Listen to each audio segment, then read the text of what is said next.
देखो, आजकल एक चीज़ बहुत चल रही है कि व्यक्ति ये कहता है कि वीतरागी भगवान तो कुछ देते नहीं हैं, तो हम देवी देवताओं के पास जाते हैं, वो हमें दे देंगे।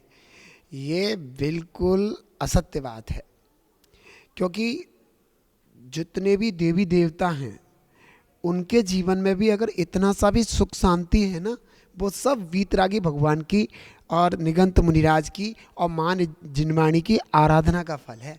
ये ध्यान रखना।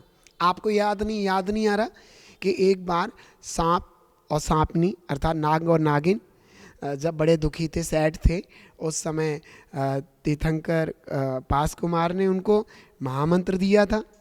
तो उस महामंत्र के प्रभाव से वो देव देवी बने, ऐसे वैभव को प्राप्त हुए।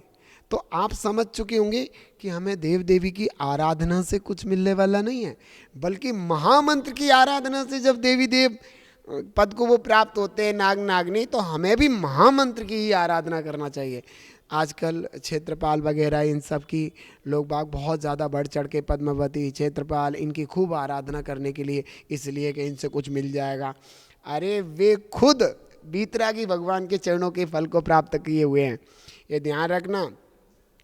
हमारे यहाँ, आप तुम भी जानते हो कि हमारे यहाँ जब भी हमारा जन्म होता है तो सबसे पहले हमें डमोकार मंत्र सुनाया जाता है। पता क्यों?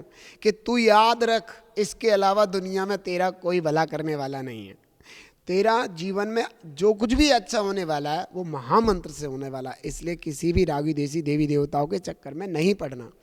और ये भी ध्यान रखो कि जब हम पीतरागी भगवान की सेवा आराधना करता हूँ तो उस समय हमें पुण्यबंध होता है, तो दुनिया के सारे लोग हमारे फेवर में हो जाते हैं। चाहे वो देवी हो, चाहे देवता हो, चाहे मनुष्य हो, चाहे त्रियंच हो, कोई भी हो, सब हमारे फेवर में हो जाते हैं और हमारा सहयोग करने लग जाते हैं। तो देखो, आप सीता जब अग्नि परीक्षा हो रही थी तो उसने सीता ने क्या किया? सिर्फ महामंत्र की आराधना की, सारे देवी देवता उसके पास आ गए, चरणों में आ गए उसके सहायता करने के लिए। ऐसे बहुत सारे आगम में प्रमाण दिए जाते हैं जहाँ कभी भी किसी जिनेंद्र भगवान के भक्त को कोई असुविधा हुई है तो उसने अपने महामंत्र की आराधना की है तो सब उसके फेवर में आ जाते हैं।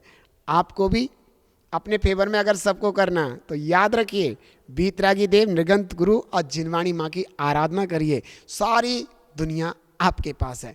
कहा था ना, कर लो दुनिया मुट्ठी में। अगर दुनिया के सारे सुख तुम्हें अपनी मुट्ठी में करना है तो सिर्फ बीतरागी देव, नृगंत गुरु और माँ जिनवाणी। और एक बात ध्यान रखें, दुनिया से बाहर अलौकिक, शाश्वत, कभी भी नष्ट ना होने वाले सुख को प्राप्त करना है तो वो भी इनके ही आश्रय से प्राप्त होने वाला है, क्योंकि वो उस सुख के लिए इन्होंने ही बताया है कि अपनी आत्मा में लीन हो और अपनी बात सुनो और भगवान बनो।